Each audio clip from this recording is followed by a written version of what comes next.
Anh sẽ khóc một lần nữa để không thể nhìn em ra đi. Mắt ướt nhòe để sự thật rằng anh đã mặc em rời xa. Vì anh không đủ sức giữ lấy em. Đừng hỏi vì sao không níu lại.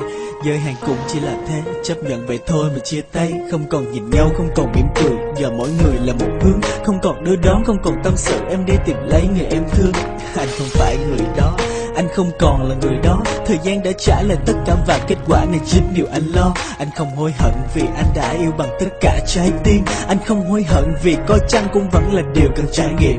Anh chỉ tiếc rằng anh đã để vụt mất người anh yêu. Và anh chỉ tiếc một điều rằng anh không thể làm em hiểu.